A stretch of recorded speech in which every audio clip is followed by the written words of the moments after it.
The Richland Soil and Water Conservation District received some recognition for a job well done. A former president has a house you should check out, and we partner with our neighbors to help the less fortunate.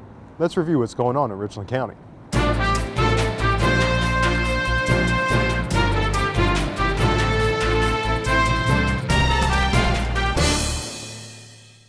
Richland County recently played host to an event that brought environmental conservationists from around the state to share expertise on protecting the environment.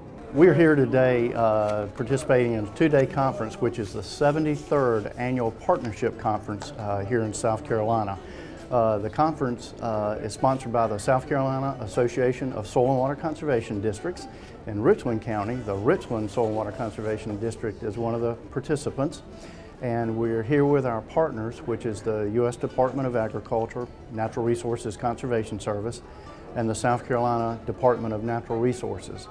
And each of us works on a different level, both federal, state, and local at the district or county level, to promote the wise use of our agricultural resources, to protect our soils, to protect our waters, so that we can have sustainable agriculture going forward in the future and protect the quality of life here in South Carolina. Melinda Beach, a teacher at St. John Newman Catholic School, won the 2013 Outstanding Conservation Teacher of the Year, and our very own Chanda Cooper won the 2013 Outstanding Conservation District Employee of the Year for the entire state of South Carolina. One of my mentors, Rudy Mankey, always says, find something that you love to do and find a way to do that as your job, and you'll never have to work a day in your life. And I definitely feel that way. I grew up on a farm, and I've always enjoyed being outdoors and learning about natural history and natural resources and conservation. And to be able to do that professionally now and to help others to do that really means a lot, and is kind of the fulfillment of a long process that I've been moving through. And since Chanda is so dedicated in her job, instead of resting on her laurels, she has some things that you should keep in mind for the weeks to follow. Do you know a teacher or principal who supports schoolyard conservation and environmental education efforts? It's time to nominate him or her for a Conservation Educator of the Year award. Each year, the Richland Soil and Water Conservation District recognizes local teachers and administrators who teach kids about the environment. Nominations are due by March 31st, and the nomination forms can be found online at rcgov.us/rswcd. Soil is an amazing substance. It's made of minerals, air, water, and organic matter, and is home to a complex community of living things. In fact, one small teaspoon of soil can contain more than 1 billion organisms. This complex soil ecosystem is essential to life. We invite students in grades K through 12 to dig deeper into the subject of soils to discover some of the mysteries lurking beneath the soil's surface, then share their knowledge in the form of a poster. This year's National Conservation Poster Contest theme is Dig Deeper, Mysteries in the Soil, and the Richland Soil and Water Conservation District is offering cash prizes to the best posters designed by Richland County students. The submission deadline is May 15th, and rules and entry forms are available online at rcgov.us/rswcd.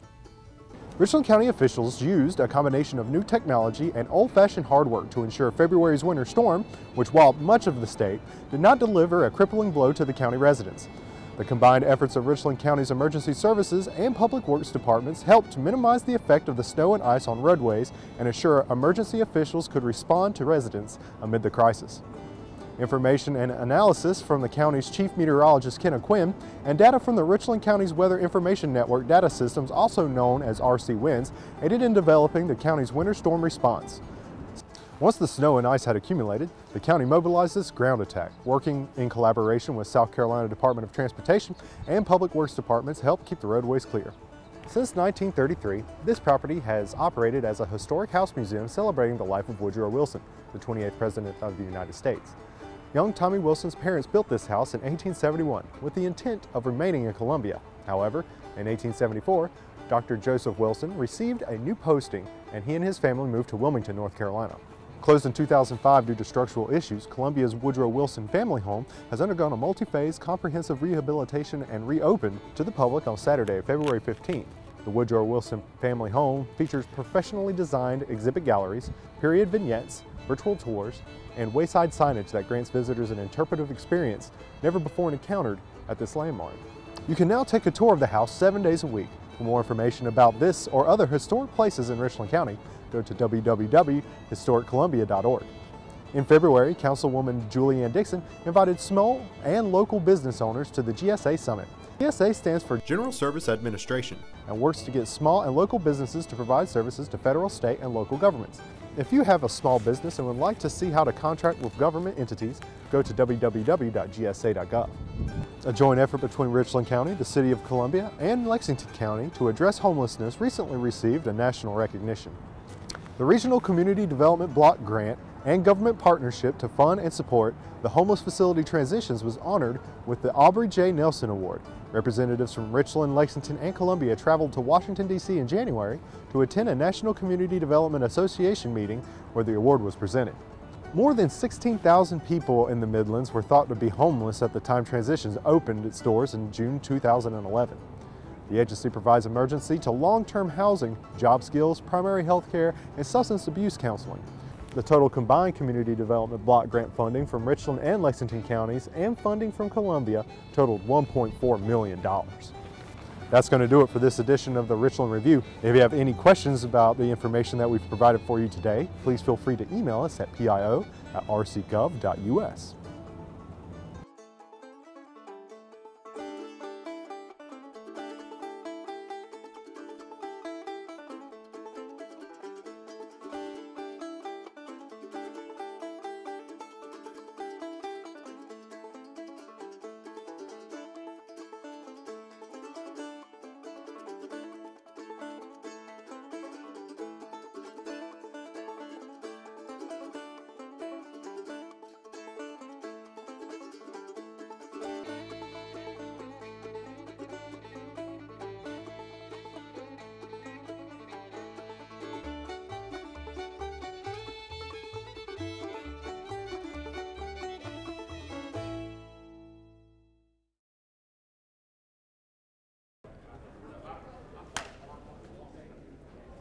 Anything else?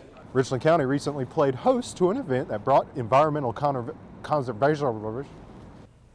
Oh boy, you really should have prepared me for this. Nope.